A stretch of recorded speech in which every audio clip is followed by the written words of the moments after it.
Laisha. I'm Zack. And today we're going to be going over population genetics problems. For your viewing pleasure. Okay, so before we go on to the math part of population genetics, I think it's important that we kind of go over the different types of dominance that you can see in these types of problems. So the first one is pretty basic. It's called complete dominance. In this case, you're only going to be seeing two different phenotypes in the problem. And a lot of times it's represented with a capital letter and a lowercase letter. The uppercase letter represents kind of the dominant allele, and the lowercase would be if it's a recessive allele. So in this case, you'll either have a big A, a big A, little a, or a little a. So in this case, this would mean that you have two dominant alleles, which would mean, maybe we say big A. Maybe we say the A allele is for, I don't know, a red color, and little a is a blue color. So if you have big A, pretty straightforward, you got a red color because you got two reds. Little a, again, pretty straightforward, you got a blue because it's two blues on it, right? However, this one is a little bit different in this case because you got one of each. But this color is going to end up also being red because the A is dominant over the blue, so the red color will show up.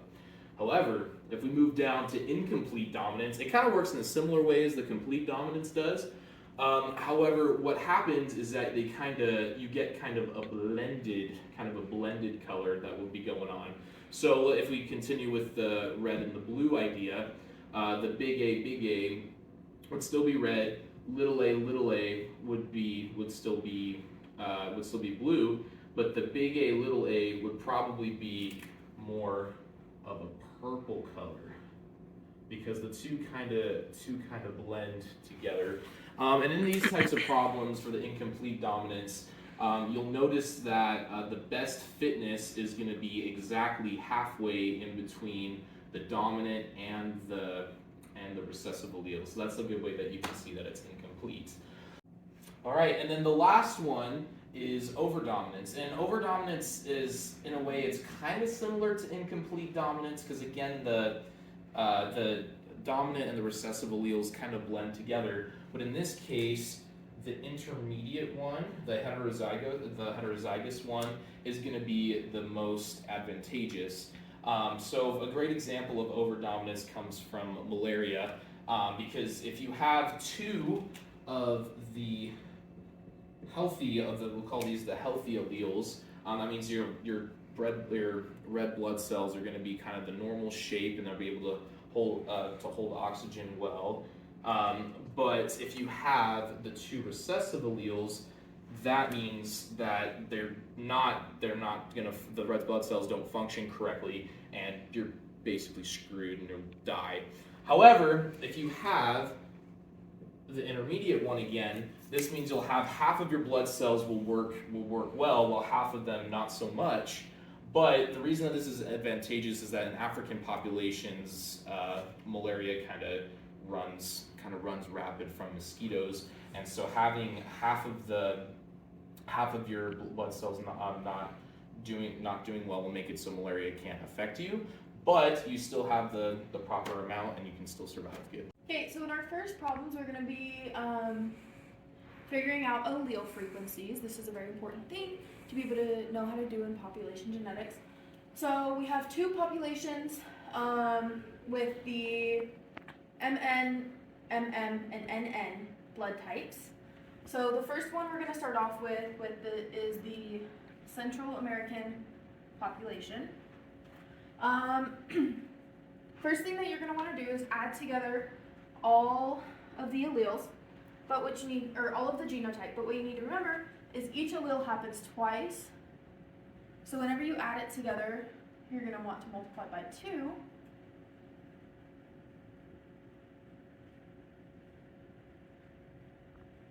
And that is going to equal 172.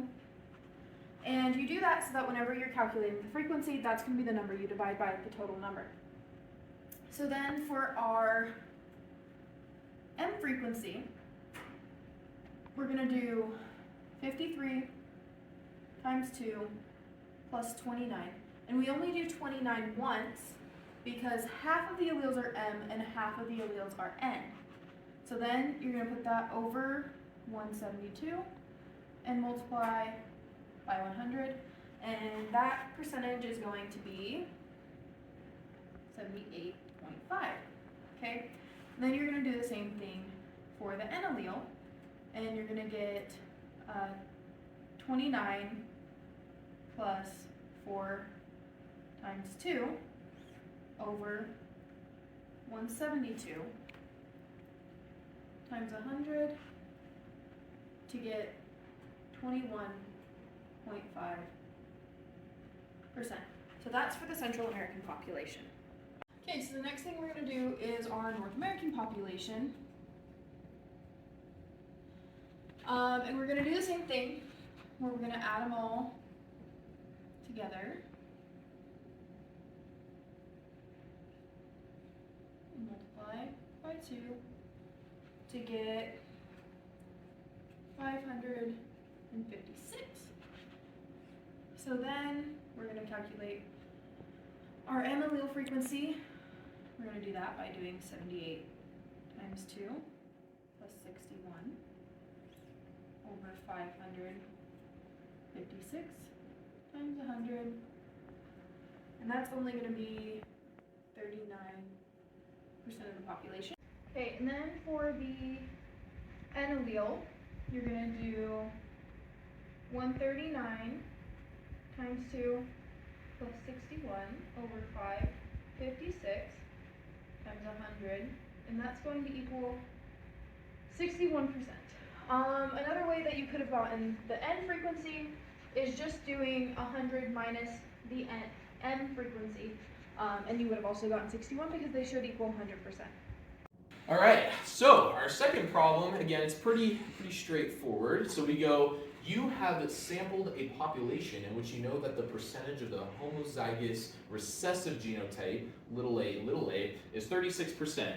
Using that 36%, we need to calculate all this stuff right here. It's kind of a lot. It's kind of like when every time you say you only have one homework problem, but it's 10 different parts. No one likes that. But luckily, all these problems kind of build off each other, so it actually makes a good amount of sense. But the first thing we got to do to solve these types of problems is we got to assume something that's called Hardy-Weinberg equilibrium. And that can be represented by the equation p squared plus 2pq plus q squared equals 1. And where p squared will represent the dominance, so in this case it'll be the AA alleles. This q squared represents the recessive, I should say not alleles, these are really representing the genotypes, and the 2pq represents the heterozygous genotype. And so to start off, it's asking us to calculate the frequency of the AA genotype. And well, this is actually pretty easy because it just kind of gives it to you. It says that the percentage of the homozygous, it just kind of gives it to you, is 36%. So that means that the frequency is this good. All we got to do is turn that 36 into a percentage, or into a decimal, I should say, which is just by moving the decimal place over. So the frequency is going to be 0.36. So pretty straightforward there. So, but now we need to calculate what the A allele is. And this is where we get kind of fancy, right? So this, as I said before, this recessive genotype is represented by Q squared. But we want to find the little allele. So we have two of these, and we just want to get down to one. But right here we have q squared, so we got to get rid of one of those. How we get rid of one of those? All we got to do, square root that bad boy right there. So then we turn that AA into just a single A, and that is just going to give us 0.6. So that right there is going to be the allele frequency of the the recessive allele. All right, so now that we have the allele frequency of the recessive, oh, I just dropped my cap. That's very important. Anyway, so now that we have the allele frequency for the recessive allele, it's really easy to find the frequency for the big A allele, which all we'd have to do is go 1 minus 0.6, and that gives us 0.4. So the big A allele is 0.4. Just like that, we've knocked out 3 parts already. Pretty easy, right? It's kind of cool how it just all of it kind of just blends together. So now what we have to do is find the frequencies of the big A, and big A, little a genotypes. So, as I was saying, so this p squared represents the dominant allele, and so we have what the allele frequency is for one allele. So now we need to know, what if we had 2 of them? So all we have to do here, put a square on that bad boy, and that just comes out to being 0.16. So that means that the frequency of the big A genotype is 0.16. All right, so now for this part, all we have to do is just find the heterozygous genotypic frequency. So for this one, it's a little bit weird. So we were doing a lot of squaring and square roots and squaring and square roots from these ones. What is this bad boy here looking like? So it's actually pretty simple. We already got our first number that we need for this equation right there with the 2. So let's just bring that bad boy down here. We'll call that a 2 down there. So we have the first part, but now P again, as I was saying, just kind of represents the dominant allele. So we just come back here to where our dominant allele was, which is 0.4. So we'll write the 0.4 down here. And then the Q represents the recessive allele frequency, which is 0.6. And we'll write that down here, 0.6. And all we have to do is just multiply that together.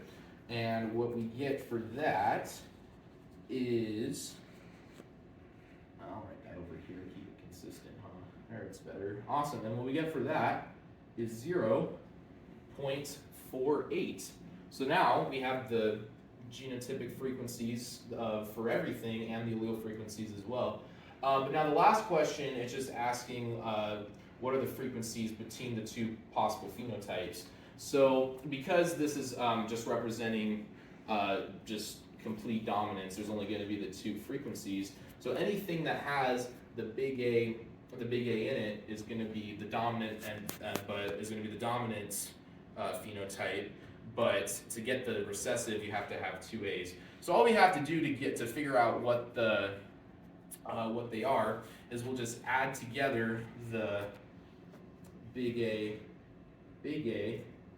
plus the big A, little a frequencies, which in this case was 0.16 plus 0.48, which gives us 0.64. And then we had the little a as 0.36, so this would be dominant. And then over here would be recessive. And then, that is how we do these problems. Okay, for this next problem, we are studying bed bunnies in Italy. So new allele is always expressed whether hetero or homozygous. It's asking what type of dominance this would be, and that would be completely dominant. That's not how you spell dominant, but that's how I'm spelling it. So this allele keeps the bed bunnies safe by making them sleepy at night where they are safe from predators. Is this a advantageous, disadvantageous, or neither? This would be an advantageous allele because it protects from predators, meaning it ups the fitness of any rabbit that has this allele. Okay, so now that we figured out that it's dominant and advantageous, if the initial frequency of the allele is 0.05, so that would be equal to our p-value, because it's an allele frequency, which, if that's our p-value, our q-value will be equal to 0.95, because 1 minus 0.05 is 0.95. And the fitness advantage of anyone who has it is 0.15. So we're going to set up our problem with an A1, A1, an A1, A2, and an A2, A2. So this is dominant, heterozygous, recessive.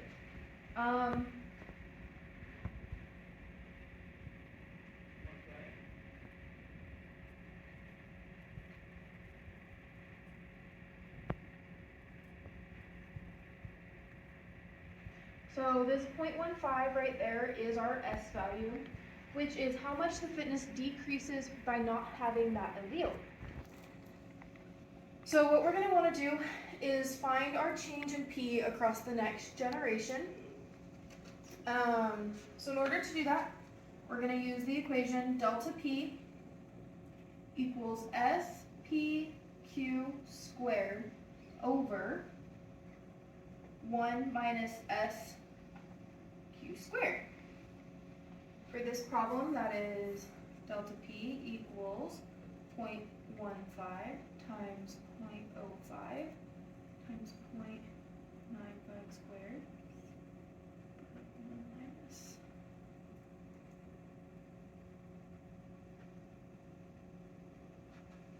squared. And then if we plug that into our handy dandy calculator, we will get 0.0078. So with that, we are going to add it to our p-value. And so our p prime, or our p for the next generation, will be 0.05 plus 0.0078. And so our p prime will be 0.0578 for the new generation. All right, so in this one, looks like we're talking about some reindeers, which is perfect because it's Christmas time. So yeah, we'll just kind of start off with just reading out what's going on. So in a large reindeer herd, there are a few homozygous recessive individuals for the red nose condition. So that means we got some Rudolphs going on. So it says that about 25 individuals in 10,000 have red noses. So we kind of start right there and kind of get the recessive allele frequency. And all we got to do for that is just take that 25, because 25 of them have the red nose, and then divide it by the total of the 10,000 individuals in the herd, and that is going to come out to 0.0025. What does this number mean? So as we were talking about earlier, we're going to solve for the recessive alleles. So this means the 0.0025 equals q squared, which again comes from the Hardy-Weinberg equation, p squared plus 2pq plus q squared equals 1. And then it asks us to predict the frequency of the heterozygotes. So what I just did is we got the q squared, but again, to find heterozygotes, we need to find q. So what do we have to do for this one? All we gotta do is get rid of this stupid square right there. We don't need it anymore. And we'll move that over there. And then, so that means that the square root of the 0.0025 is gonna give us 0.05. So that's going to be q.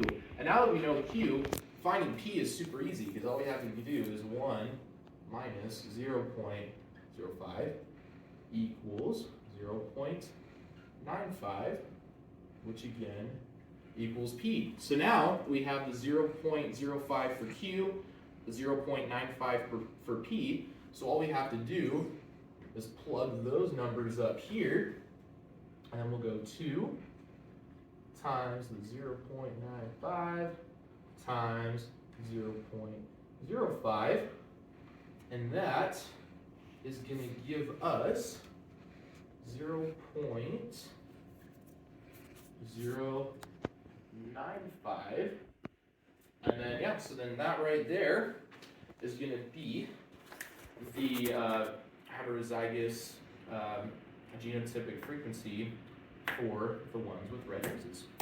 Just drop my pen. Okay, for the next step, we're talking about this stupid pen. Oh, it's my bad, guys. I'm such a klutz. Anyway, so what we're talking about here is how great of trophies these red-nosed reindeers can be. So it says that like for hunters, they shoot them at a more regular basis than they do the other ones. They're 20% less likely to survive. The heterozygotes, so the ones that have one of each, have slightly pink noses. So they are about, and those ones are about 10% less likely to survive. So they're still a little bit, they still die a little bit more than the basic ones, but not as much as the red-nosed ones.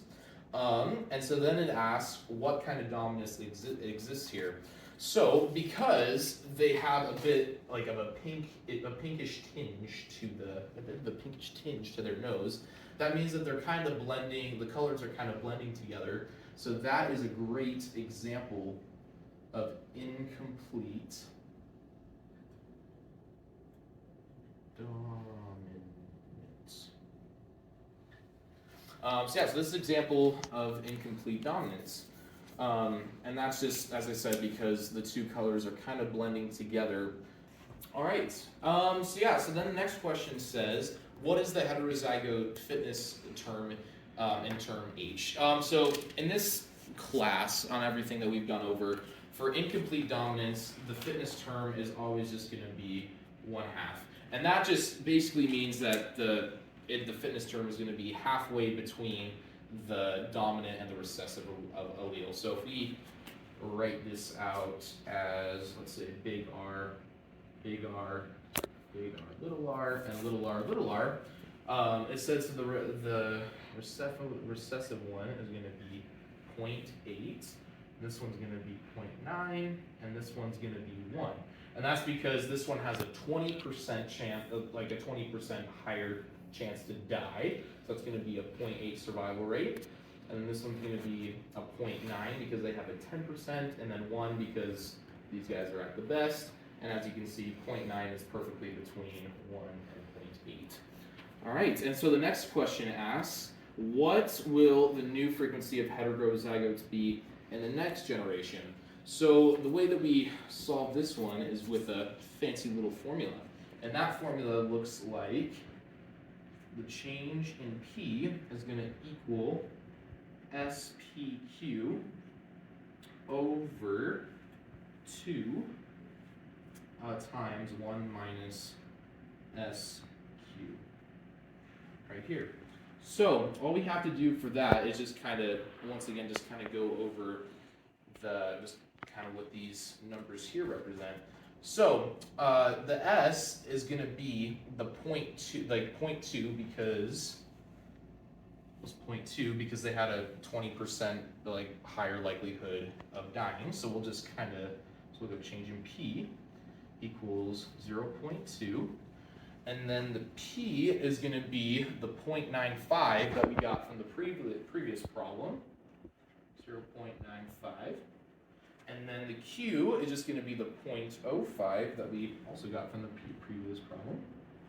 And we'll put that all over the 2 times 1 minus the 0.2, which again is that same S that we got from before, times the 0.05.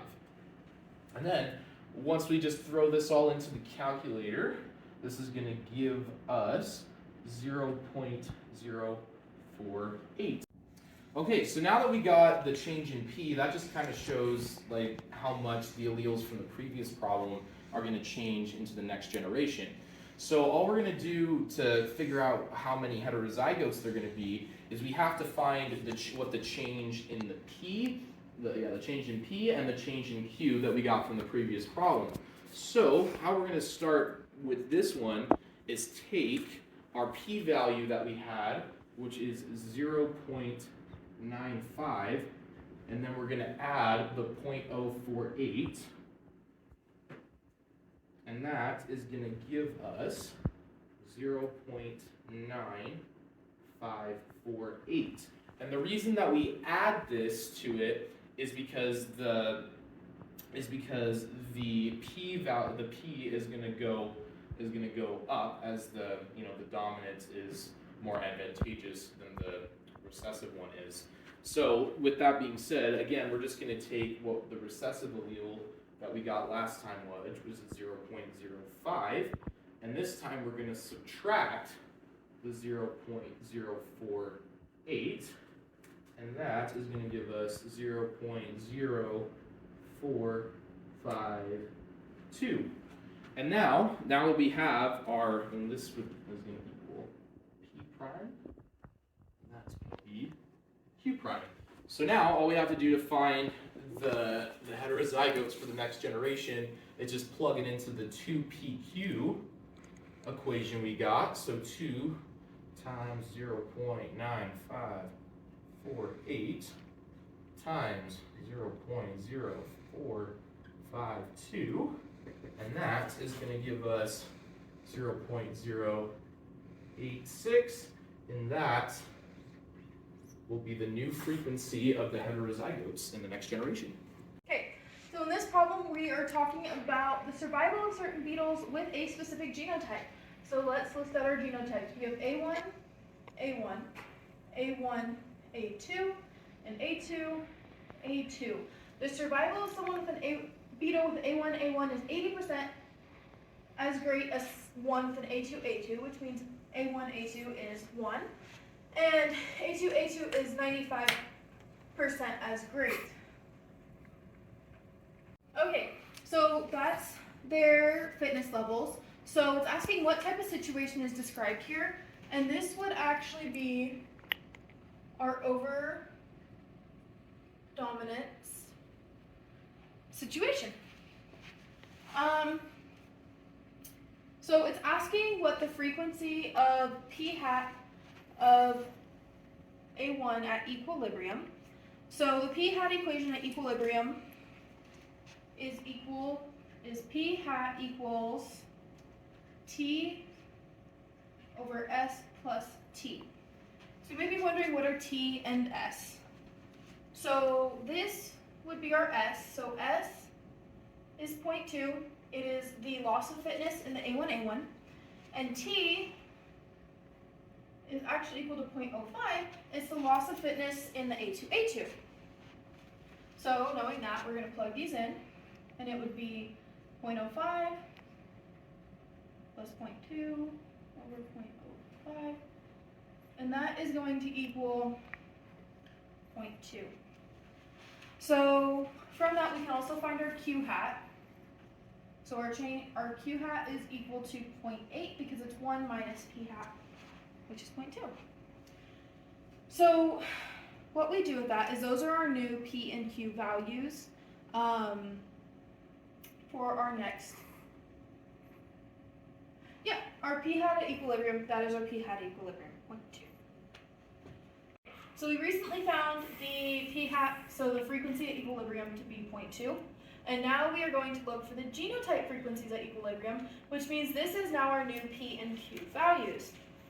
So we're looking for the A1, A2, and A2 frequencies. So A1 is going to be equal to P hat squared, which means it's equal to 0.2 squared, which means it is equal to 0.04.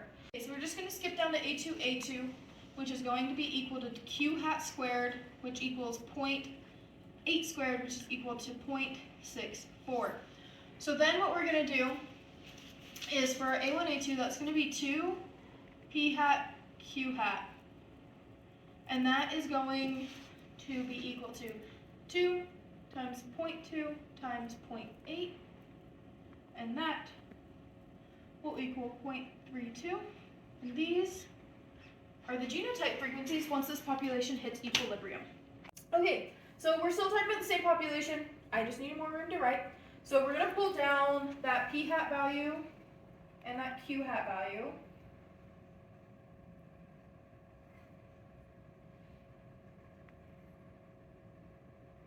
Of 0.2 and 0.8. So like we were saying earlier, the value of h is 0.5 for this population. Because it is now switched. So we started at equilibrium, and something happened in the environment where A1